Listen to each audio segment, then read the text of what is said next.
Well, that's one house that's found a way of surviving, but others do have problems. So much so that today the Historic Houses Association go to see the new Minister of Arts, Norman St John Stevens, to ask about the government plans on our stately homes. St John Stevens, in opposition, has promised easier tax laws and perhaps some repair allowances and other capital tax exemptions. But of course we don't know what the new government will do yet. If it is easier on the tax front, I think that that will please some of the gentlemen with me today. David Lytton Cobbold, the owner of Knebworth House, who hasn't been shipped to America to entertain Americans. And David Hicks, the interior designer, who actually you just sold your stately home last year. And Lord Bath, who I think, Lord Bath, you could be called the daddy of them all on stately homes, I think, because you opened up Longleat in 1949. And I think now you would say that the house and the safari park probably has about 1 million visitors a year now. That safari park, sea lions, gorillas, elephants and hippos, aquarium, amusement arcade, dodgems, and also, of course, the famous lions. At the moment, we can see the elephants there, but I think you're most famous probably for your lions, and bringing, in fact, safari parks first to this country. I think that was in 1964. Is this 1966? 1966. Yes. And I mean, obviously, where you led, others have followed. Can I ask you, do you, with the sort of numbers you're getting now, do you make a lot of money out of it? I mean, 1 million people sounds rather like, if they're paying a quid a head, it must be £1 million sounds rather a lot. Yes, when we say 1 million people, they are literally million about the place. They don't necessarily come into the house. And not all of them go into the safari park. Of course, we get a spin-off in the souvenir shops. But it's terribly hard, I find it, to make money. I mean, the most I think we've ever made is £15,000 profit, net profit. And then along comes the government in the past and has taken 3/4 of that away. So you're left with £5,000 to carry on the running of the house during the winter. So you have this awful problem of cash flow, or overdraft, whatever you like to call it, which runs you into about £60,000 or £70,000. You've got to make that back again the next year. Then if you make it a profit, bang goes your profit with the taxation. But what does it cost to run Longleat? It's got, what, 114 rooms, 365 windows, I remember, one for every day of the year. I mean, even cleaning it, the windows would cost a bit, wouldn't it? Yeah, we don't clean the windows, I'm sorry, that's impossible. No, it costs with the staff. I mean, you've got a staff of 43, and the maintenance and repairing, Death Watch beetle we've got to deal with. Yeah. It costs about £300,000 a year. That's what I reckon. About £300,000. It's a lot of money. The bigger the house, I don't know what Lord Cobbold probably spends, but the bigger the house you have, the more it costs. You've just ennobled him, I think. He's not a lord yet. Yes, no, that's all he was. I hope my father's still Big upon. I mean, this is a smaller place, but you have tried, David Lytton Cobbold, to bring things into it. Are you worried about gimmicks? I think Lord Bath was suggesting that people go to Longleat, but they don't always go to the house, which is the cultural part of the... They go to see the... We, of course, had the same experience. And the thing that we really did in 1970 was to open up the park. The house itself had previously been opened by my parents at weekends, and it had, for example, we reached the dizzy figure of 8,000 visitors in 1970. And then in the first year, when we really went into it in a big way, we jumped from 8,000 to 126,000 in 1 year, just simply by opening up the park and by building a new access road, and this moving the barn, which we're in now, which we moved 3/4 of a mile from a farm in the village on wheels, because we needed a restaurant in the middle of the park. And that sort of publicity and getting up and shouting did the trick. And since then, we've been up in the sort of 200,000 a year. Is it hard to stay there? I mean, do you have to get new things and rather gimmicky things, you know? Well, I don't think so much gimmicks. We have steady things. I mean, the most popular thing probably here is our adventure playground, where we are really genuinely popular for young families with children who come here over and over again during the summer and leave the kids for the afternoon. The parents can wander about, do what they like, and the children are blissfully happy. Then you get people who come specifically to see the house, and of course we welcome them. And then we also have these pop concerts, which you saw a little bit earlier when my wife was on. You had the Rolling Stones here. We've had the Rolling Stones here, and for those you get 100,000 people coming to listen to music, and those have been a great success. Unpopular with the locals? Initially, the locals were a bit suspicious, but when they found that the first year people tended to batten down the hatches and lock up your daughters. That sort of thing. But when one shop stayed open and did more business than they'd ever done, the following year everybody opened. And now you must remember that on Pop Concert Day we double the population of Stevenage for a day. And so Tesco's and all the big supermarkets and shops in Stevenage do extremely well at it. And the pubs, of course, do fantastically well. So generally speaking now, they're very popular. We've had no trouble. We've done 5 here, and we hope to have another one again this year. But may I just say, I'm particularly pleased to welcome Lord Bath here this afternoon, because, as you said a little bit earlier on, he is the daddy of them all, and it was very much his example, which prompted Christine and I to have a go ourselves. And I think that this country owes a very considerable debt, and this should be recognised in the future, to people like Lord Bath, the Duke of Bedford and Lord Montague, who were the pioneers in this business and really were the first people to open up their homes and houses and start this very important movement, which is going to contribute, which has already contributed very considerably to preserving the stately homes of England. I think it's true to say 8 million people went to stately homes last year alone, just the homes. David Hicks, however, they won't be going to yours because you sold it. Well, the first thing I must say is that it wasn't a stately home. It was a small... Didn't look too bad to me. It was a small, grand house, Yeah. The upkeep of which was very considerable, and it was too small to be able to open with any degree at all of peace.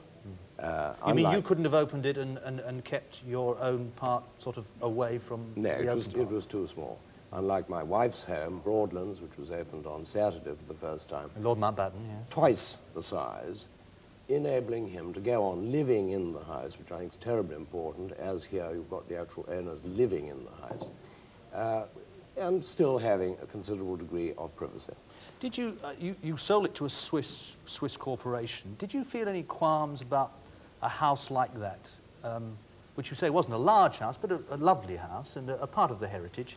Do you find any qualms about sort of selling it off to someone who is perhaps not going to live in it all the time, and that it's really, it's gone out of circulation in a way? And do you feel any duty to keep it going? Well, I think, in fact, that these corporations from abroad who buy properties of this sort have, on the whole, a very good track record.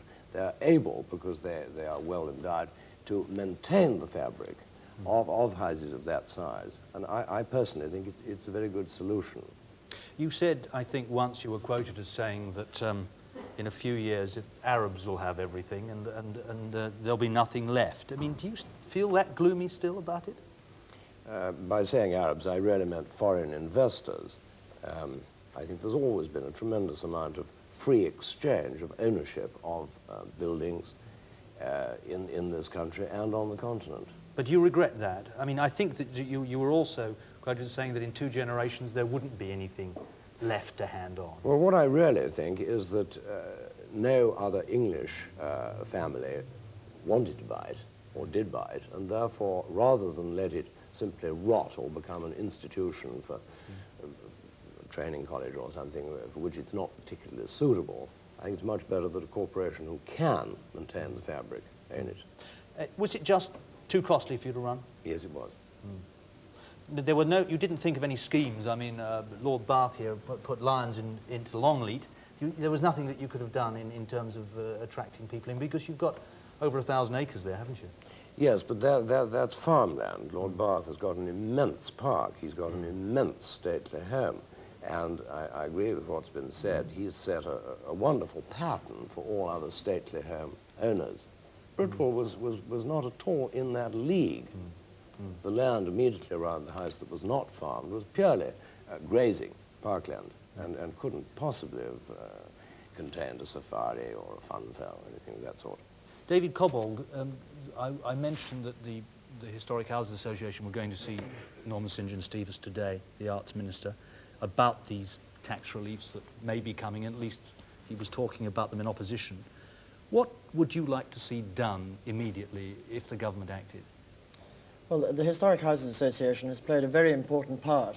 It is, of course, for those who don't know, an association of private owners of historic buildings, which was set itself up under the leadership of Lord Montague to try to, well, form a lobby, if nothing else, a society of people who were keen to preserve historic buildings in England and keep them in private ownership for the benefit of the public at large.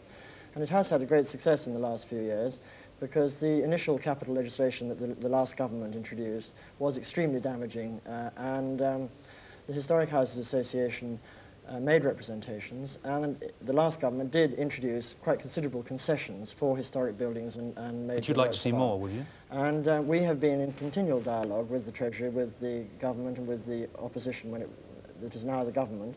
Mr. St John Stevens came to our last annual general meeting last November and made a very definite commitment about what the Conservative government would do if it were to come into office. And we're now very keen to see that he lives up to it. What we would like to see particularly is some modification of the maintenance fund regulation, which was introduced, I think, in the 1976 Finance Act, which allows you or anybody else to put aside certain capital assets for the benefit of the house or the designated land or buildings which you are trying to preserve. That means that you can put farmland in, you can put shares in, and the income from that can be spent directly on the building without being subject to tax. Now, at the moment, there are problems with that, because if you give the assets into this fund, they're gone forever under the present legislation, and after 80 years, under a technical law of perpetuity, they go to the government. So people think that 80 years is a long time, but we in the stately home business think in terms of centuries. But you're optimistic anyway about the government. I'm very optimistic. If I can bring Lord Bath in again. Lord Bath, do you want to share it with the public? You were talking, David Cobbold, about sharing with the public, but do you really like sharing your home with the public? I mean, isn't it a bit intrusive, do you find? Well, if you really ask me that question, I think it would be hypocritical of me to say that if I had sufficient money, and it would need a hell of a lot of money, to keep the house to my own self and live there in private, I would sooner do that than open it to the public. I mean, that's obvious. But, on the other hand, I know I can't do that, and Longleat has been in our establishment now for 400 years come next year. I love opening it to the public, and the more public I see, the happier I am. Because it was built for Sir John Thynne, who built it in 1580 for his friends, and now we occupy the friends of the public. So it's fulfilling the same function it was in 1580, virtually.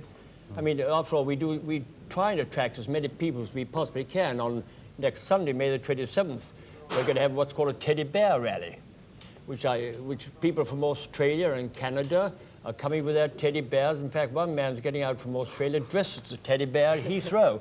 I don't understand it myself, but there you are.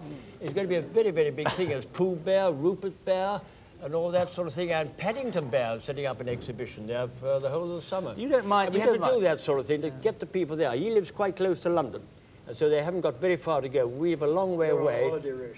Yeah, but they're all on holiday. I thought you said you have to tie the spoons together because people nick the spoons. I'm afraid we do. Really? How do you know that? I don't know. I mean, do you find the public are careful and courteous when they come? Oh, yes, they're wonderful. But there is, as it is in everything, certain individuals who have stolen spoons. And I was given the tip by a certain museum in London that to tie him together with a bit of catgut. So when he picks up the spoon, the whole set comes up plus the plate. So it makes an awful noise. But that's the only thing to do. I mean, there are individuals in every society which does that sort of thing. But by a very small percent, by and large, the public are marvellous. Oh, yeah, they're marvellous, because yes. I feel very strongly that the house must remain a home and not too much a museum. And if you put everything behind glass, behind plastic, then they might just as well be in the Victoria and Albert Museum. It has got to be a home. You've got to have things on the table as if they would be in a private home. You don't feel you're on display, though, a bit like a sort of prize exhibit? Well, I suppose inevitably one is a bit, but I think it's very important that the public being there, because the houses are much too big to be lived in just by one family, and they were built for large numbers of people, and they respond to it. They give back a tremendous atmosphere, and they really do respond to the people being inside them, and I think this is what gives people an enormous pleasure. Are they responding, Lord Bath, to culture, or are they responding to hippos and lions, do you think? I think they respond probably more to the hippos and lions, but they respond to having a good time in the park. They have to spend, if you want to talk commercially about it, they have to spend 50p per car to come into the park. They needn't see anything if they don't want to. They needn't come to the house. They needn't go to the lounge. They can spend the day there for 50 pence. Well, that's cheap. With a picnic and everything else. And I don't think we overcharge. Coming to the house is £1, but I think most people do charge £1 to come in now, and it's very hard to, I find sometimes, to get them in. Do you feel that you will hand it on? I mean, do you feel that these things will go on? Are you certain that these great houses will last in private ownership? No. No, they'll last for a generation or so, but they won't after that, to my mind. I'm sorry, but I don't think of the future. And the past is finished with. I think I live in the present, and you work for the present and hope for the future, and that's all you can do. Well, I hope that they will last, and I hope that perhaps we'll do another outside broadcast from one.